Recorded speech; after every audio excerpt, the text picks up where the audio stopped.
High future doctors. Today நம்ம எதை பற்றி பார்க்க போகிறோம் அப்படின்னா, இப்போ அப்ராட் எம்பிபிஎஸ் அட்மிஷன் வந்து full and full details A to Z நான் வந்து இப்போ உங்களுக்கு எக்ஸ்பிளைன் பண்ண போகிறேன். ஸோ ஸ்டார்டிங்லேருந்து நீங்கள் என்ன பண்ணணும், என்ன பண்ணக்கூடாது, எப்படி வந்து மெடிக்கல் யூனிவர்சிட்டியை சூஸ் பண்ணணும், என்னென்ன இப்போ ப்ராசஸ் இருக்குது, அட்மிஷன் ப்ராசஸ் என்ன, விசா ப்ராசஸ் என்ன, காலேஜில் போய் எப்படி வந்து அட்மிஷன் பண்ணுறது, ஃபுல் டீட்டெயில்ஸ் நான் இப்போ வந்து எக்ஸ்பிளைன் பண்ணுறேன். ஸோ இப்போ அப்ராட் ஆஃப்டர் நீட் வந்து இப்போ அப்ராட்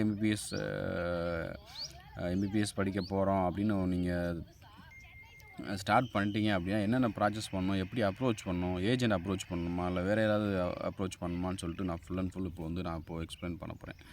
ஸோ இப்போ அப்ராட் எம்பிபிஎஸ் பொறுத்தவரை பார்த்தீங்கன்னா மோஸ்ட்லி பார்த்தீங்கன்னா ஏஜென்சி வந்து போகலாம். ஏஜென்சி வந்து உங்களுக்கு பார்த்தீங்கன்னா கமிஷன் உங்களுக்கு வந்து 4 lakhs 5 lakhs வந்து உங்கள்கிட்ட வந்து கலெக்ட் பண்ணிவிட்டு ஸோ ஒரு நல்ல யூனிவர்சிட்டியை வந்து சூஸ் பண்ணி தர மாட்டாங்க. ஸோ அந்த மாதிரி ஸ்கேமில் போய் மாட்டிக்காதீங்க. அப்ராட் எம்பிபிஎஸ் யூனிவர்சிட்டிஸ் இப்போ ஒரு யூனிவர்சிட்டியை சூஸ் பண்ணுறீங்க அப்படின்னா அந்த யூனிவர்சிட்டியில் என்னென்ன இன்ஃப்ராஸ்ட்ரக்சர் இருக்குது, அவங்க இங்கிலீஷ் மீடியம் ஃபாலோ பண்ணுறாங்களா, இந்தியன் சிலபஸ் ஃபாலோ பண்ணுறாங்களா, அந்த மெடிக்கல் யூனிவர்சிட்டி லோக்கல் லைசன்ஸ் இருக்கா, அனாட்டமிக்கல் லேப் இருக்கா, எந்த மாதிரி வந்து சப்ஜெக்ட்ஸ் வந்து அவங்க கிளாஸ்லாம் பார்த்தீங்கன்னா டிஜிட்டல் கிளாஸ்லாம் எல்லாமே ஏ டு ஜெட் பாருங்க. ஏன்னா உங்களுக்கு ஃபைவ் இயர்ஸ் கோர்ஸ் எம்பிபிஎஸ் கோர்ஸ்னால் உங்கள் லைஃபே அதில் தான் இருக்குது. ஸோ அதனால் வந்து கேர்ஃபுல்லாக வந்து சூஸ் பண்ணுங்கள். ஸோ மோஸ்ட் ஆஃப் தான் பார்த்தீங்கன்னா இப்போ வில்லேஜ் ஸ்டூடெண்ட்ஸ் தான் நிறைய பேர் வந்து இப்போ அப்ராடில் எம்பிபிஎஸ் ஏன்னா அப்ராடில் எம்பிபிஎஸ் பண்ணுறது ரொம்ப வந்து இப்போது சீப் அண்ட் பெஸ்ட்டாகவே நிறைய யூனிவர்சிட்டிஸ் பண்ணுறாங்க. So cheap and best medical universities உங்களுக்கு வந்து நான் லிஸ்ட் அவுட் பண்ணுறேன். பின்னாடி ஸ்கிப் பண்ணாமல் இந்த வீடியோ பாருங்கள். கண்டிப்பாக நான் கடைசியில் சொல்கிறேன் உங்களுக்கு எந்த யூனிவர்சிட்டிஸ் வந்து பெஸ்ட்டாக இருக்கும் அப்ராட் எம்பிபிஎஸ்க்கு அப்படின்னு சொல்கிறேன். ஸோ ஃபஸ்ட் திங்ஸ் பார்த்தீங்கன்னா உங்களுக்கு யூனிவர்சிட்டிஸ் வந்து இப்போ ஒரு ஏஜென்சிட்ட மேக்ஸிமம் அவாய்ட் பண்ணுங்கள். ஸோ உங்களுக்கு வந்து அப்ராடு படிக்கிற ஸ்டூடெண்ட்ஸு அதாவது ரிலேட்டிவ்ஸு இந்த மாதிரி யாராவது படித்தாங்கன்னா அவங்க மூலியமாக வந்து நீங்கள் அட்மிஷன் கூட போடலாம். ஸோ நான் என்னோடய சஜஷன் பார்த்தீங்கன்னா 100% வந்து ஜெனினாக வந்து ரிவ்யூ கொடுக்குறேன். ஸோ இதை வந்து நீங்கள் சப்போஸ் உங்களுக்கு தேவைப்பட்டால் எனக்கு கீழே இருக்க நம்பருக்கு கான்டாக்ட் பண்ணுங்கள். உங்களுக்கு நான் பெஸ்ட் மெடிக்கல் யூனிவர்சிட்டியை வந்து ஃபைண்ட் அவுட் பண்ணி உங்களுக்கு அட்மிஷன் போடுறேன். இப்போ வந்து எப்படி சூஸ் பண்ணுறது அப்படின்னு பார்த்தீங்கன்னா ஒரு மெடிக்கல் யூனிவர்சிட்டி சூஸ் பண்ணிட்டீங்க அப்ராட் போகணுக்கு அப்படின்னு இது பண்ணிட்டீங்க கன்ஃபார்ம் பண்ணிட்டீங்கன்னா ஃபஸ்ட்டு திங்ஸ் பார்த்தீங்கன்னா உங்களுக்கு என்எம்சி அண்ட் எம்சிஏ கைட்லைன்ஸை வந்து அந்த மெடிக்கல் யூனிவர்சிட்டி ஃபாலோ பண்ணுறாங்களா அப்படின்னு. எம்சிஏ கைட்லைன்ஸ் என்ன இப்போ ரீசெண்டாக அப்டேட் பண்ணியிருக்காங்க அப்படின்னு பார்த்தீங்கன்னா 54 months ப்ளஸ் 1 year இன்டர்ன்ஷிப், அதாவது 54 மாதம் ப்ளஸ் வந்து 1 year உள்ளுரை பயிற்சின்னு சொல்லுவாங்க. அந்த மாதிரி வந்து சேம் யூனிவர்சிட்டியில் பண்ணியிருக்கோம். என்னென்னா சேம் யூனிவர்சிட்டியில் இப்படி ஒரு 2 வருஷம் வேறு யூனிவர்சிட்டியில் படிச்சுட்டு இன்னொரு 3 வருஷம் வந்து வேறு யூனிவர்சிட்டியில் படிக்க முடியும். ஸோ அந்த மாதிரி வந்து இப்போ பேன் பண்ணியிருக்காங்க. அந்த மாதிரி டிகிரி வந்து வேலிட் இல்லை இப்போது. ஸோ அதனால் வந்து ஒரே யூனிவர்சிட்டியில் தான் நீங்கள் ஃபுல் எம்பிபிஎஸ் கோர்ஸுமே படித்தாலும் plus 1 year internship same medical யூனிவர்சிட்டியில் நீங்கள் பண்ணியாகும். ஸோ இதான் வந்து ஃபஸ்ட் திங்ஸ். செகண்ட் திங்ஸ் பார்த்தீங்கன்னா நீங்கள் ஃபுல் அண்ட் ஃபுல் பார்த்தீங்கன்னா இந்தியன் சிலபஸ் ஃபாலோ பண்ணியிருக்கணும். அந்த யூனிவர்சிட்டியில் வந்து ஃபுல் அண்ட் ஃபுல் பார்த்தீங்கன்னா இந்தியன் சிலபஸ் ஃபாலோ பண்ணுற மெடிக்கல் யூனிவர்சிட்டியாக இருக்கணும். தேர்ட் திங்ஸ் பார்த்தீங்கன்னா நீங்கள் ஃபுல் எம்பிபிஎஸ் கோர்ஸுமே பார்த்தீங்கன்னா இங்கிலீஷ் மீடியத்தில் பண்ணியிருக்கோம். ஸோ சில யூனிவர்சிட்டிஸ் வந்து ரஷ்யா அந்த மாதிரி பார்த்தீங்கன்னா உங்களுக்கு ரஷ்யா, பிலிப்பைன்ஸ், ஜார்ஜியா பார்த்தீங்கன்னா 12 languageல டிகிரி வந்து ப்ரொவைட் பண்ணுறாங்க சில மெடிக்கல் யூனிவர்சிட்டி. ஸோ அதெல்லாம் வந்து வேலிட் கிடையாது.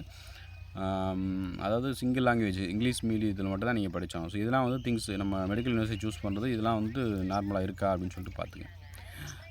ஃபோர்த் திங்ஸ் பார்த்தீங்கன்னா இப்போது அனாட்டமிக்கல் லேப் அதாவது கிராவர் கிளாஸஸ் லைவாக காட்டுவாங்களா அந்த மாதிரி பார்த்துக்குவேன். மோஸ்ட் ஆஃப் தான் பார்த்தீங்கன்னா இப்போ அப்ராட்னாலே பார்த்தீங்கன்னா சில கண்ட்ரிஸுக்கு வந்துன்னா பாடி வந்து பெர்மிஷன் கிடையாது. ஸோ அதனால் வந்து அந்த மெடிக்கல் யூனிவர்சிட்டிஸ் வந்து உங்களுக்கு லைவாக கடாவர் கிளாஸ் காட்டுவாங்க. பட் பக்கத்தில் எங்கேயாவது டைப் மெடிக்கல் யூனிவர்சிட்டிஸ் அந்த மாதிரி இருக்கும். ஸோ அதை வந்து பார்த்துக்குவேன். தேர்ட் திங்ஸ் பார்த்தீங்கன்னா உங்களுக்கு நீங்கள் போய் அந்த சர்வே பண்ண முடியுமா, என்வரான்மெண்டல் எப்படி இருக்கும், ரொம்ப மைனஸ் டிகிரி போகிற இப்போ ரஷ்யா கண்ட்ரிஸ் சில ஜோன்லாம் பார்த்தீங்கன்னா ரஷ்யாவில் பார்த்தீங்கன்னா ரொம்ப -40-50 போகும். ஸோ அங்கேலாம் வந்து உங்களுக்கு சர்வே பண்ணுறது கஷ்டம். இந்த வீசிங் ட்ரபுள் அந்த மாதிரி இருக்க ஸ்டூடெண்ட்ஸ் வந்து ரொம்ப ட்ரபுள் ஆவாங்க. ஸோ அந்த மாதிரி கண்ட்ரிஸை நீங்கள் சூஸ் பண்ணாதீங்க. இந்தியாவில் வந்து நியர்பை கண்ட்ரிஸை மேக்ஸிமம் சூஸ் பண்ணுங்கள். ஸோ நான் இப்போது எல்லாத்தையும் சொல்கிறேன். பட் உங்களுக்கு வந்து பெஸ்ட்டாக இருக்குன்னு சொல்கிறது கடைசியில் நான் வந்து உங்களுக்கு ஃபுல் அண்ட் ஃபுல்லாக எக்ஸ்பிளைன் பண்ணுறேன். நெக்ஸ்ட் திங் பார்க்குறேன் இப்போ எம்பிபிஎஸ் அட்மிஷன் போடுறதுக்கு என்னென்ன டாக்குமெண்ட்ஸ் தேவை அப்படின்னு சொல்லி நிறைய பேர் ஸ்டூடெண்ட்ஸ் கேட்குறீங்க. So MBBS first passport MBBS admission போடணும் அப்படின்னு அப்ராடில் நினச்சிங்க அப்படின்னா ஃபஸ்ட்டு வந்து பாஸ்போர்ட் அப்ளை பண்ணிடுங்க. அப்ளை பண்ணிட்டு ஈஸியாக வந்து பாஸ்போர்ட் வந்து 15 days தக்கலில் பண்ணிங்கன்னா 15 days வந்துடும் மேக்ஸிமம்.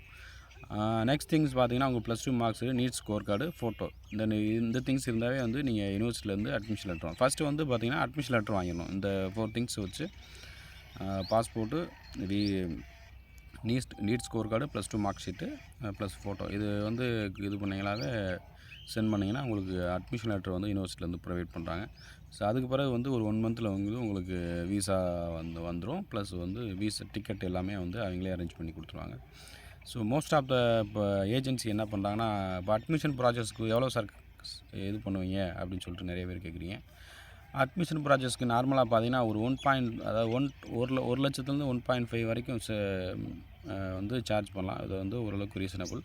அதுக்கு மேலே வந்து ஒரு பைசா வந்து நீங்கள் கொடுக்காதீங்க. அதுக்கு மேலே வந்து எந்த கண்ட்ரினாலும் சரி அந்தளவுக்கு சார்ஜஸ் வராது. ஸோ அவங்களாம் வந்து ஃப்ராட் ஏஜென்சி.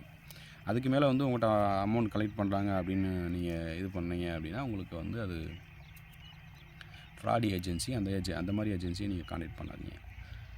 நெக்ஸ்ட் திங்ஸ் பார்த்தீங்கன்னா, ஒரு வீசா வந்த பிறகு ஒரு டேட் சொல்லுவாங்க. அந்த டேட்டில் வந்து நீங்கள் போய் அந்த நாட்டுக்கே வந்து நீங்கள் ஈஸியாக வந்து போயிடலாம். ஸோ என்னென்ன ஃபஸ்ட் திங்ஸ் பார்த்தீங்கன்னா, எல்லா எம்பிபிஎஸ் அப்ராட் மெடிக்கல் யூனிவர்சிட்டிஸ் பார்த்தீங்கன்னா எல்லாமே பார்த்தீங்கன்னா ஆன்லைன் எக்ஸாம்ஸ் தான் போயிட்டுருக்கு. ஆன்லைன் தான் வந்து இந்தியாவில் மாதிரி தியரி பேஸ்டு கிடையாது. எம்சிக்யூஸ் டெஸ்டஸ் அந்த மாதிரி தான் வந்து உங்களுக்கு எக்ஸாமே இருக்கும். ஸோ பேட்டர்ன் பார்த்தீங்கன்னா உங்களுக்கு inspector exam, inspector model, main exams அந்த மாதிரி கண்டக்ஷன் தான் போட்டிருக்கு. அப்புறம் வந்து பார்த்திங்கன்னா மெயினாக வந்து இன்ஃப்ராஸ்ட்ரக்சர் பாருங்கள். இன்ஃப்ராஸ்ட்ரக்சர் வந்து சில மெடிக்கல் யூனிவர்சிட்டியில் பெரிய இன்ஃப்ராஸ்ட்ரக்சர் இருக்கும். பட் அதில் ஒன்றுமே இருக்காது. சில மெடிக்கல் யூனிவர்சிட்டியில் வந்து சின்ன இன்ஃப்ராஸ்ட்ரக்சராக இருக்கும். சின்ன மெடிக்கல் யூனிவர்சிட்டி மாதிரி இருக்கும். பட் அதில் பார்த்திங்கன்னா எல்லா இன்ஃப்ராஸ்ட்ரக்சருமே கரெக்டாக வந்து எஃப்எம்ஜி அந்த இதெல்லாம் கோச்சிங்காக வந்து இது பண்ணுவாங்க. ஸோ அந்த மாதிரி மெடிக்கல் யூனிவர்சிட்டியை வந்து சூஸ் பண்ணுங்கள். சில மெடிக்கல் யூனிவர்சிட்டியில் ஃப்ளாப்பு யூஎஸ்எம்எல்இ அந்த மாதிரி சில யூனிவர்சிட்டியில் வந்து கோச்சிங் கொடுக்குறாங்க. அந்த மாதிரி உங்களுக்கு கிடைச்சா எனக்கு கொஞ்சம் பெட்டராக இருக்கும். நெக்ஸ்ட்டு பார்த்திங்கன்னா மெஸ்ஸு, ஹாஸ்டல் ஃபுட்டு அந்த மாதிரிலாம் எப்படி இருக்குன்னு பார்த்தேன். ஹாஸ்டல் வந்து இப்போ தான் 3 பெட்டட் சில யூனிவர்சிட்டிஸ் பார்த்திங்கன்னா 3 பெட்டட் ரூமுக்கு 3 பர்சனை வந்து ஆக்குபை பண்ணுற மாதிரி ரூம்ஸ் வந்து அலாட் பண்ணுறாங்க. அதே மாதிரி பார்த்திங்கன்னா சில மெடிக்கல் யூனிவர்சிட்டிஸ் பார்த்திங்கன்னா ஃபுட்டு வந்திங்கன்னா சில சவுத் இந்தியன் ஃபுட்டே வந்து உங்களுக்கு அவைல் பண்ணுறாங்க. ஸோ அந்த மாதிரி மெடிக்கல் யூனிவர்சிட்டி நீங்கள் சூஸ் பண்ணுங்கள்.